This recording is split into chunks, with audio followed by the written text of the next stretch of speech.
किसी ने क्या खूब कहा है कि जंगल में जो सीधे पेड़ होते हैं वह सबसे पहले काटे जाते हैं और जो टेढ़े मेढ़े होते हैं वह सदियों तक जंगल में खड़े रहते हैं। एक बच्चा अपने पिता के साथ एक जंगल में घूमने के लिए जाता है।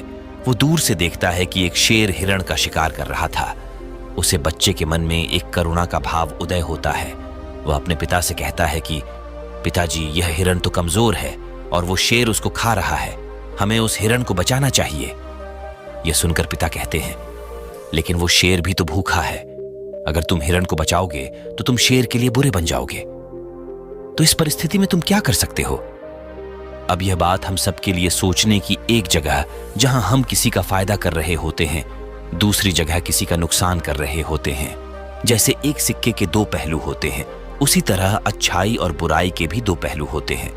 तो सवाल यह है कि किसी आदमी को कोई अच्छा काम करना है, अच्छा बनना है, तो वो किस तरह का काम करे जो किसी को आहत ना पहुंचाए। तो आज की जो कहानी मैं आपको सुनाने वाला हूं, उसमें आपको कर्मों का पूरा ज्ञान मिलेगा कि असल में कर्म क्या है और अच्छे कर्म क्या होते हैं। इससे पहले कि आप इस कहानी में खो जाएं, इस विजडम थिंग यूट्यूब चैनल को सब्सक्राइब जरूर कर ले। ये कहानी शुरू करते हैं। बात उस समय की है जब गुरुकुल में शिक्षाएं हुआ करती थीं। मतलब गुरुकुल में बच्चे सीखने के लिए जाते थे, वहीं पर रहते थे, वहीं पर प्रकृति का आनंद लेते थे और वहीं पर अपनी शिक्षाएं ग्रहण करते थे। ऐसे बेरो गांव का मोहन नाम का युवक गुरुकुल में पढ़ाई करने के लिए जाता है। उसके माता पिता उसे बचपन में ही उसे गुरुकुल में भेज देते हैं। गुरुकुल में जाने के बाद बहुत सालों तक वह अपने सहपाठियों के साथ बहुत अच्छी शिक्षाएं ग्रहण करता है। उसे वहां पर जीवन के सिद्धांत सिखाए जाते हैं। उनमें से एक सिद्धांत यह सिखाया जाता है कि हमेशा भलाई का काम करो, अच्छा काम करो, सबकी मदद करो। यह ज्ञान मोहन के दिमाग में बहुत गहरे से बैठ गया था। इसलिए जब वह वापस गुरुकुल से शिक्षा ग्रहण करके आया तो वह अपने गांव में सबकी मदद करता था, हर किसी का काम करता था। कोई भी युवक उससे कोई काम करने के लिए कहता तो वो मना नहीं करता था।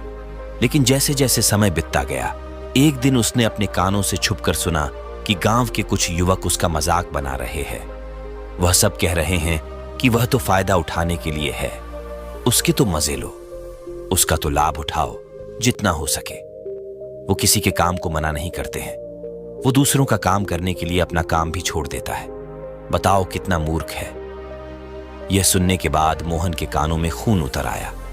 निष्पक्ष भाव से सबकी मदद करता था, सच्चे दिल से करता था, लेकिन बदले में उसे क्या मिला? यह सुनकर उसका दिल सहम गया और उसने मन ही मन में निश्चय किया कि आज के बाद वो किसी की भी मदद नहीं करेगा। और अब मोहन गांव का ऐसे युवक बन चुका था जो किसी की मदद नहीं करता था, चाहे कोई कितनी भी परेशानी में क्यों ना हो। मोहन को कोई फर्क नहीं पड़ता था। मोहन का यह बदलाव देखकर सब गांव वाले आश्चर्यचकित हो गया। कल तक जो दया का सागर था, इतना दयालु था, कुछ ही समय में इतना निर्दय बन गया। यह देखकर मोहन माता पिता को भी उसकी बहुत चिंता हुई। उन्होंने अपने बेटे से पूछा कि बेटा, ऐसी क्या बात हो गई है, तुम इतना क्यों बदल गए हो? तो मोहन ने कहा, इस जमाने में किसी की भलाई करके कुछ हासिल नहीं होता। ये बात मैं महसूस कर चुका हूं।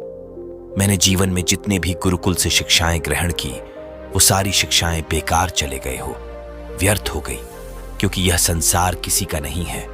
यहां सच्चे दिल से कोई किसी की मदद दे, उसको बेवकूफ समझा जाता है। और यह कहते कहते मोहन वहीं पर रोने लगा। और इसके बाद मोहन बहुत परेशान रहने लगा। उसके माता पिता पहले वाला मोहन चाहते थे, वही मोहन चाहते थे जो सब लोगों की मदद करता था। लेकिन उनका बेटा कहीं दूर निकल चुका था। दिन पे दिन हालत और भी गंभीर होती गई। एक दिन उनके माता पिता को पता चला कि पड़ोस के गांव में एक बौद्ध भिक्षु आया हुआ है और वो मानव मस्तिष्क के बारे बहुत सारी बातें बता सकता है। इसीलिए मोहन के माता पिता मोहन को लेकर उसे भिक्षु के पास पहुंचते हैं। जब वह उसे गांव में घुसते हैं तो एक औरत एक बौद्ध भिक्षु को बहुत जला कटा सुना रही थी।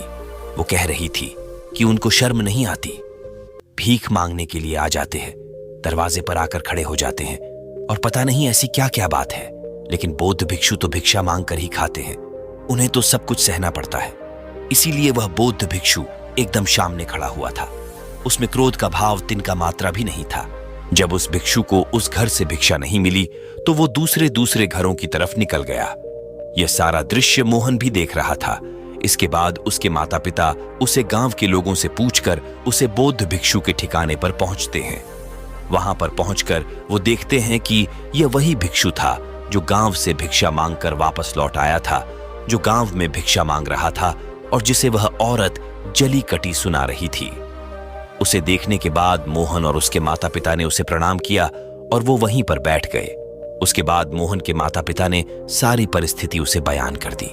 उन्होंने अपने बेटे का जिक्र करते हुए बताया कि यह हमारा बेटा पहले बहुत दयालु हुआ करता था, सबकी मदद करता था, लेकिन अचानक पता नहीं ऐसा क्या हुआ कि अब यह किसी की मदद नहीं करता। उसके सामने आदमी मर भी रहा होता है तब भी यह बिल्कुल उसे पानी भी नहीं पिलाता। ऐसा स्वभाव हो गया। इसको हम कुछ समझ नहीं पा रहे कि यह बदलाव अचानक से हुआ कैसे।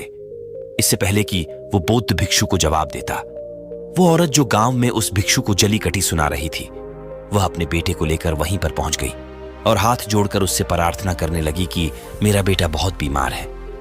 अचानक से उसे बुखार आया और गांव के लोगों ने बताया कि आप इसकी मदद कर सकते हैं, कृपया करके मेरे बेटे को ठीक कर दीजिए।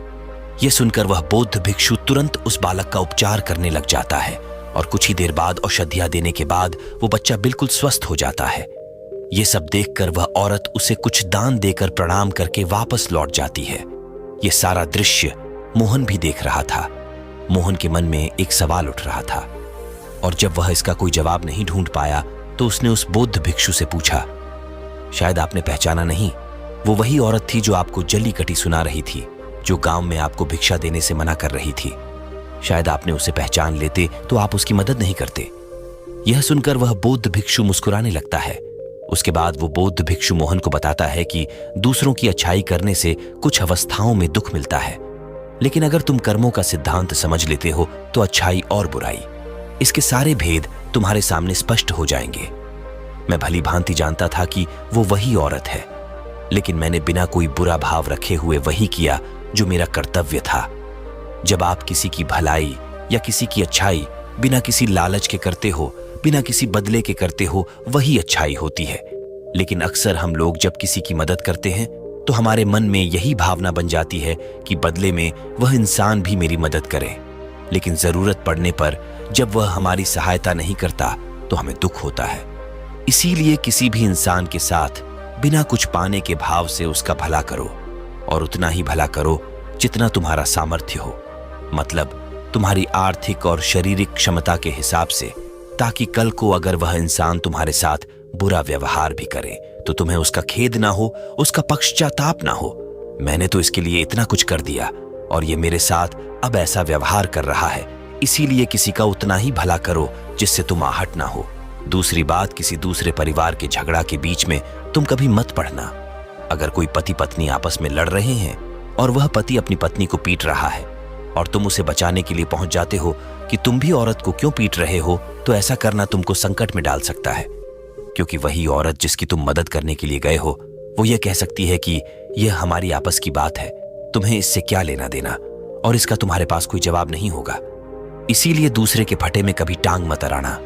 अगर ऐसी स्थिति कभी पैदा हो जाए, कोई तुमसे मदद मांगे तो दरबारी तक खबर पहुंचा दो, अदालत उसका फैसला करेगी। तीसरी बात, अपने विवेक का इस्तेमाल करो। अपनी आंखें खोलकर देखो कि किसे वास्तविक रूप से मदद की जरूरत है और कौन ढोंग कर रहा है, क्योंकि अक्सर लोग दया का पत्र होने का दिखावा करके आपको बेवकूफ बनाकर आपसे मदद ले लेते हैं, जैसे कि आज के युग में हम बहुत सारे जगहों पर देखते हैं। बस अड्डों पर, रेलवे स्टेशन पर कि बहुत सारे छोटे बच्चे भीख मांगते रहते हैं। अब उसमें दो स्थितियों पैदा होती है। अगर आप उनको भीख देते हो तो आप भीख मांगने को बढ़ावा देते हो, और अगर भीख नहीं देते हो तो वह बच्चा शायद आज खाना भी ना खा पाए। इसीलिए ऐसी स्थिति में आपको अपने विवेक का इस्तेमाल करना चाहिए। आप उसको पैसे देने की बजाय खाना खिला सकते हो या कुछ किताबें दिला सकते हो। इसीलिए सही तरीके से मदद करने के लिए विवेक का होना बहुत जरूरी है, वरना तो आपके धन का दुरुपयोग ही होगा। और एक बात जो समझने की है कि किसी की भलाई करनी है तो उनकी भलाई करो, क्योंकि अगर तुम खुद जीवंत हो गए, अगर तुम खुद बदल गए तो पूरा जमाना अपने आप ही बदल जाएगा। इसीलिए कहीं आपने अपने मन में यह भ्रम तो नहीं बना लिया कि मैं तो अच्छा इंसान हूं और मैं दूसरों की मदद करता हूं, तो वह तुम्हारा अहंकार का रूप है। इंसान कभी पूर्ण नहीं होता और जो अपने आप को पूर्ण समझ रहा है वह धोखे में है।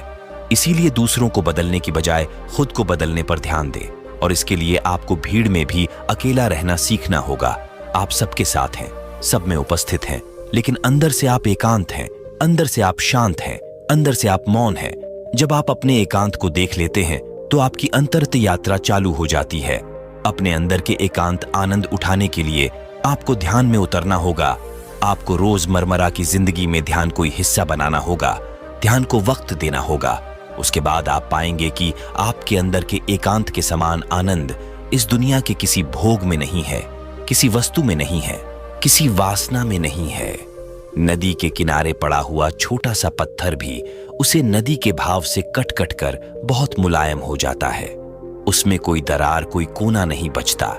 उसी तरह ध्यान के निरंतर भाव में बहाने से उसी तरह निर्मल हो जाता है, जिसके बाद हम किसी भी चीज को महसूस कर सकते हैं, जिसके बाद हम वर्तमान का मतलब समझते हैं, जिसके बाद हमारे अंदर करुणा का उदय होता है।